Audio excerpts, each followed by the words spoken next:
너는 비스가 산 꼭대기에 올라가서 눈을 들어 동서남북을 바라고 내 눈으로 그 땅을 바라보라. 너는 이 요단을 건너지 못할 것임이니라. 아멘. 모세에게는 젊은 시절에 한 가지 꿈이 있었습니다. 그가 이제 출생의 비밀을 뒤늦게 이제 알게 되고 자기의 정체성이 바로 애굽의 왕자가 아니고 본래 혈통적으로 그게 아니고 히브리 노예의 자식이라는 것을 이제 알게 되었죠. 그리고 나서는 이제 한 가지 그 젊은 정의감 넘치는 그 젊은이에게 꿈이 생겼는데 자기 동족을 애굽의 학정에서 건져내겠다라는 이 불같은 꿈이 생겼습니다. 근데 이제 대실패를 하죠. 나이 40대에 그 일을 시도하려고 하다가 도리어 이제 발각되고 또 이제 쫓기는 신세가 되어서 그래서 이제 애굽 변방 그 시나이 반도에 이름 모를 그와 같은 목축업자의 집에 들어가서 대릴사이로서 40년을 이제 시간을 보내게 되죠. 그의 거친 다짐지 않은 그의 아름다운 꿈은 나이가 이제 80세가 되어서 그래서 이제 그때 이제 하나님이 그에게 주권적으로 찾아와 주시고 그에게 사명을 주심으로 그 일이 이루어집니다. 이제 뭐 지팡이 하나 들고 애굽으로 돌아가서 그 동족을 위해서 하나님의 대리제가 되어서 그가 일함으로 마침내 애굽 왕 바로가 굴복을 하고 그의 동족인 이스라엘 백성을 내보내게 되지요. 그래서 하나님의 은혜로 그 젊은 시절의 꿈이 이제 이루어졌습니다. 계속해서 그의 마음속에 이제 불타오르는 큰 꿈 하나가 있었는데 이는 이제 자기 동족 이스라엘을 약속의 땅 가나안까지 인도해 드리는 그 일이었습니다. 변화무쌍하고 매우 거친 그 불모의 사막에서 이스라엘 백성들을 약속의 땅 가나안으로 젖과 꿀이는 그 땅으로 인도해 드리는 그것, 이것이 이제 그의 야망이죠. 하나님이 그에게 말씀하셨고 그의 동족에게 내려오던 그 하나의 그 거대한 그 민족적인 희망인데 그걸 이제 이루는 게 이게 그의 꿈이었습니다. 이걸 위해서라면 뭐 더 이상 말할 것이 없는 그야말로 모세의 간절한 갈망이고 이를 위해서 어떤 대가라도 지불하겠다. 이게 이제 모세의 각오였어요. 뭐 동족이 아무리 부족하고 뭐 반항을 하고 자기를 향해서 돌팔배기를 하려고 해도 그 모든 걸 다 이겨내면서 그 일을 이루겠다는 간절한 바람이 있었습니다. 그런데 이제 잘 참다가 그의 이제 후반기에 그 사역의 후반기에 그만 못 넘고 견디지 못한 게 한 번 있어요. 무리바라는 곳에 갔을 때 백성들이 또 물이 없다고 큰 합성을 쳐요. 하나님을 원망하고 자기를 향해서 불평을 하고 그래서 반석을 명하여 물을 내라 그랬어요. 그런데 백성을 모으고 반석에 가서 반석을 막 때리면서 혈기를 냈습니다. 반역한 너희여 들으라. 우리가 너희를 위해서 이 반석에서 물을 내려 하면서 반석을 막 2번이나 때렸죠. 그 반석은 일종의 이제 상징인데 이스라엘 백성을 광야에서 이끌고 늘 따라다니시면서 그들을 도와주셨던 그리스도를 상징하는 거였습니다. 그 반석에서 물이 콸콸콸 솟아올라서 다 먹이는데 모세와 아론에게 하나님이 진노 중에 하시는 말씀이 있습니다. 너희가 나를 믿지 아니하고 이스라엘 자손의 목전에서 나의 거룩함을 드러내지 아니한 거로 너희가 이 회중을 내가 그들에게 준 땅으로 인도하여 드리지 못하리라. 이런 말씀을 하시는 거예요. 그리고 그 말씀을 하신 연후에 여러 차례 이제 하나님의 뜻을 이렇게 헤아려 보려고 했어요. 그러나 그 하나님의 뜻이 그 아주 요지부동이었습니다. 오늘 본문의 말씀에 또 그런 한 대목의 내용이 나오는 거예요. 하나님은 모든 것이 가능한데 나로 하여금 젖과 꿀이는 그 땅을 들어가서 보게 해달라고 간청을 하는데 하나님은 그만해도 족하다. 이 일로 다시는 내게 말하지 말아라. 나는 이 백성을 인도해 드리고는 너는 들어가지 못할 것이다. 이 말씀을 또 하십니다. 모세는 이제 이 말을 아마 들은 연후에 계속해서 좀 섭섭하고 아쉬웠고 그랬는지 신명기에 보면은 여러 차례 이제 백성을 가르칠 때 이런 말을 해요. 너희 때문에 나까지 못 들어갔다. 이런 식의 말씀이 있습니다.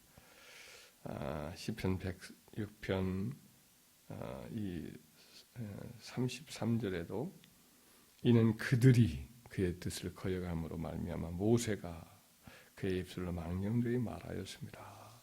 라든지 또 신명기 1장 36절에도 여호와께서 너희 때문에 내게도 진노하사 이르시되 너도 그리로 들어가지 못하리라.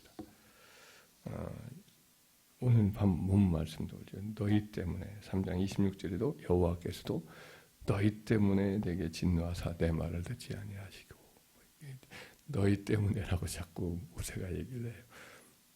그러니까 참 모세가 섭섭하니까 아마 이런 말 하는 게 되겠죠. 힘들고 아마 참 그 꿈을 이루지 못한 좌절감이 있는 것 같습니다. 그의 간절한 꿈은 이루지 못하고 결국은 그의 후계자 여호수아를 통해서 성취되어서 그 약속의 땅을 출애굽 1.5세대 그리고 2세대가 다 받게 되는 복을 누리게 되죠. 그 당대에는 이루지 못하고 후대에 여호수아를 통해서 그 꿈이 이루어지 이스라엘 백성이 약속 땅에 들어가는 그 일이 이루어집니다. 참 하나님 안에서 품은 복스러운 소망과 꿈이 때로는 성취되고 되지 못하고 끝나는 경우도 종종 있는 것이죠. 본인으로서는 아쉬워요. 그 꿈과 소망을 이뤘다면 더 이상 바람이 없는 참 본인으로서는 만족스러운 것이 있지만은 때로는 이루어지지 않은 꿈으로 끝나는 경우도 종종 있습니다. 하지만 그 꿈을 이루기 위해서 추구하는 과정 속에 참 아름다운 열매를 그 본인에게도 주고 하나님 나라나 또 다른 영혼들에게 저 복된 열매로 맺혀지기도 합니다. 그런 예가 성경에 많이 있죠. 아브라함 같은 경우도 후손이 하늘의 별과 같고 땅에서 그 약속의 땅 가나안을 그 후손들이 다 얻게 줄 것이다. 나는 하나님이 약속을 주므로 그가 그 꿈을 꾸지요. 근데 그 꿈이 일부만 이루어지고 그리고 그 본인 때는 거의 이루어지지 않아요. 예를 들면 아들을 그가 100세에 낳잖아요. 100세에 낳아 이삭이 사라를 통해서 100세 얻게 되는데 그 이삭이 나이 60이 되어서 이제 에서와 야곱을 얻습니다. 이 아브라함은 아들과 그리고 손자들을 거의 한 15세, 애들이 15세까지, 이분이 175세 살았으니까 아이들이 15살 청소년기까지 자라는 것을 이제 잠시 보고 그가 세상을 떠났습니다. 그리고는 사실은 그 땅도 하늘의 별과 같고 네 자손이 번성하리라 하였고 그 땅을 네게 내가 너의 후손에게 주리라 그랬는데 그 땅은 막벨라굴이라고 헤브론에 있는 작은 묘지 그 묘지밖에 아니거든요. 묘지와 그 앞에 달린 밭 일부만 그의 소유지고 나머지는 아무것도 얻지 못한 셈으로 끝나요. 그 꿈이 언제 이루어지냐? 한 5, 600년 후에 이루어지죠. 5, 600년 후에. 그러니까 한참 후에 이루어진 거죠. 다윗도 하나님의 안에서 그가 품었던 것은 성전을 건축해서 봉헌하는 것이 꿈이었는데 허락되지 않잖아요. 그래서 솔로몬을 통해서 이제 이루어지는데 그 아들 솔로몬에 이루어지기 이전에 자기는 그냥 준비만 계속합니다. 철저히 준비하죠. 설계도면도 또 예배의 모든 진행하는 모든 봉사의 어떤 반열들 이런 것들도 준비하고 성전 건축을 위한 모든 필요한 거물못이라든지 철이라든지 동철, 금은, 보석 그것만 계속 준비하는 가운데 그 꿈은 아들에게 넘어가는 그와 같은 일이 있었습니다. 바울도 그랬어요. 바울도 굉장히 큰 꿈이 있었는데 하나는 로마에 가서 내가 복음을 전하리라. 이 꿈이 있었습니다. 근데 그 꿈은 하나님이 이제 이루어 주시죠. 내가 가이사 앞에 서야 하리라. 로마에 가서도 복음을 전하리라니 그의 꿈이 죄수의 신분으로 되어서 그가 로마에 가서 복음을 전하게 되죠. 그런데 이제 그 꿈을 이룬 다음에 그가 하려고 했던 또 다른 원대한 꿈이 있었습니다. 그것은 당시에 땅끝이라고 하는 서바나 지역, 지금의 스페인이죠. 거기 가서 복음을 이제 전한 것이 그의 꿈이었습니다. 로마는 일종의 중간 후원 기지로 여겼던 거죠. 너희가 나를 보내줌으로 내가 가서 서바나에 가서 복음을 전하리라. 잘 준비된 후원 기지가 있을 때에 마음껏 또 그걸 기반으로 삼아서 일할 수 있는 것을 그가 선교 전략상 그와 같은 것이 꼭 필요하다는 것을 이제 계속 절감을 했던 거죠. 그래서 로마가 그 복음 선교 지역에 일종의 전진 기지 역할을 할 줄로 알고 서바나 선교를 그렇게 이제 바랬던 거죠. 근데 그 꿈이 이루어졌는가 여부는 이렇게 여러 가지 설왕설래 학자들의 말은 있습니다만은 제가 볼 때는 그러지 못했던 것 같아요. 1차 투옥 후에 나와가지고 세워졌던 교회들을 그가 여러가 돌보는 일들이 이제 디모데 전서에 기록이 돼 있어요. 디모데 전서가 이제 바로 그 중간에 이렇게 투옥된 다음에 나와서 기록한 말씀인데 거기 내용을 이렇게 보면 종합해서 보면 그분이 이제 그레테 섬이라든지 구브로 섬이라든지 지중해에 있는 섬 지역 교회와 소아시아 지역 에베소 교회를 포함한 여러 가지 7교회도 있고 많은 교회가 있는데 그런 교회 돌보고 또 그 다음에는 아드리아 해안에 있는 그 여러 도시들에게 복음 전도가 계속해서 확장되었던 것 같습니다. 그래서 그쪽 지역으로 가다 보면 니고볼리라고 하는 도시가 소개가 되는데 알바니아나 유고슬라비아 지금의 그 지역이에요. 그러니까 그리스 위쪽 지역에 있는 로마 해변에 있는 그 해안에 있는데 그 도시들에게까지 가서 복음을 전하고 선교팀들을 움직이고 있는 것을 보게 됩니다. 그러다가 이제 체포되어서 로마에 가서 거기서 감옥에 갔다가 순교를 하지요. 그의 그 선교의 열정, 서바나까지 가서 복음을 전하리라. 이것은 끝내 이루어지지 않았지만 그의 선교의 그 불타는 열정은 선교의 DNA가 되어서 계속해서 교회 가운데 이어져서 개신교 선교 역사에 아름다운 물줄기를 이루게 되었고 그 열매들이 사실은 우리들에게까지 이렇게 미치게 된 줄 믿습니다.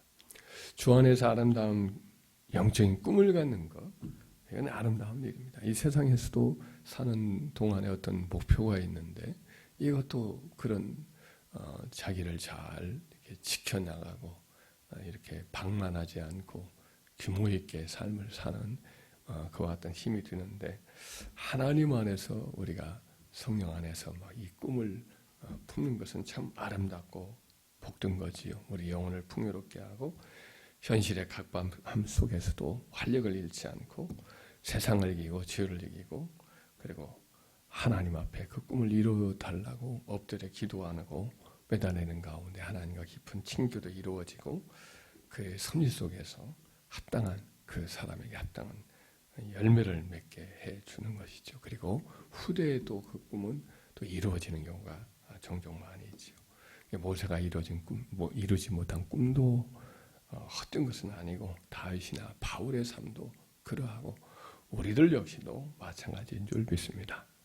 꿈쟁이 요셉 헛된 꿈처럼 여겨졌겠지요. 근데 그 꿈을 하나님이 이루지 않습니까? 우리도 주님 안에서 꿈을 갖고 살아갑시다. 할렐루야.